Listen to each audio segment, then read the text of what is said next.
Hi, Roman Lewczuk here on How to Build a House series. Okay, so the painters just finished priming the house and we're ready for the tile installation. So we're on our way to go pick out our tile. But before you do that, you have to make sure that your shower bases, if you have showers in your house, that you know what you're going to do with the shower bases. It's very important that you have a solid shower base because you don't want any potential issues in the future. Either a nice solid cement shower base or a marble shower base is what I recommend. And there's other products that you can use, and there's a lot of different products out there now, but it's very important that the base is solid and there's no flex or no give to it. Okay, so keep that in mind. In our application, we're using a marble base. It's very solid, and we've pre-ordered that and we've already installed that.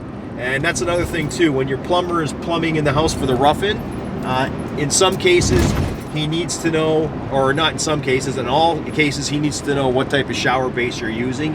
And sometimes you need to have the shower base there at the rough-in. So we've already done that, and let's go pick out our tile. Okay, so the house is now drywalled. It's been finished sanded, so we're gonna have the painter there to prime the house. Okay, so as soon as he's done priming the house, we're gonna go ahead and tile the house.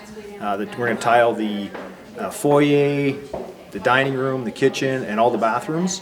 Now, before you go ahead and decide what tile to pick, there's a whole bunch of things that your tile installer is gonna need to know. He's gonna need to know the type of tile you have, the size of the tile, because there's lots of varieties and lots of different tiles. You can use porcelain, you can use ceramic, you can use marble, and your tile installer is gonna need to know that because each one you pick has a different way of installation. All right, for instance, the marble is going to need white cement. If you use regular tile, then regular cement is probably good for that. And there's different ways and different applications on how to put it down. Depending what area you're in, there's a lot of different avenues and different ways to install it. For instance, in our area, most tile setters like to use wire mesh, scratch, then they use the cement with the tile.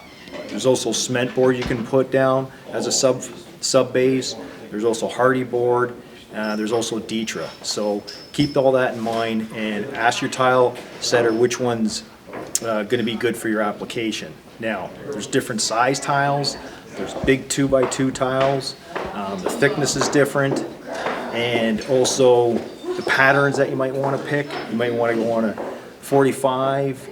You may want to have insets. You may even want to have brick pattern. So keep that in mind. Try and predetermine all that before you end up talking to your tile setter. Now keep in mind that different tile and different sizes, your tile setter may charge you different depending on what type of tile. For instance, marble, big marble is going to cost you more than a regular small ceramic tile. So keep that in mind. And we're at our tile supplier right now. It's Centura Tile, and we've picked a couple of tiles for our house. So let's go see what we've picked.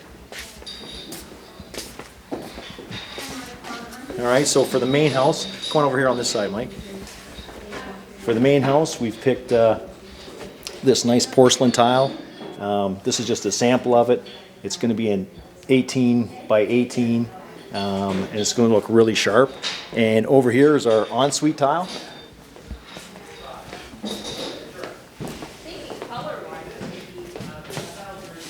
This is another porcelain tile that gives you a nice impression of a marble, but it's really slick and it's going to look really great for our contemporary look that we're looking for. All right, so let's go see our tile guy, and let's go see how he's making out on the installation. Okay, so the tile setter is setting the marble in one of the bathrooms. So you have to make sure you tell the tile installer where the tile is going and what pattern you want. There's different patterns. You can lay the tile in, brick pattern, which is staggered, more of a contemporary, which are more straight lines. So be aware that, have all that pre-planned so there's no confusion for the tile setter when he's laying the tile. If you want an angle, a 45, there's lots of different variations, and any mosaics you're using. And if you're using porcelain as compared to marble, the tile setter needs to know that, and the size, because if you're using big tile, especially if it's marble, It's a lot harder to install, and it takes a lot longer, and you're going to get charged for it. So keep all that in mind. And then once the tile setter's done, we're going to call our kitchen to install the kitchen, and also our trimmer to start trimming the house. Great.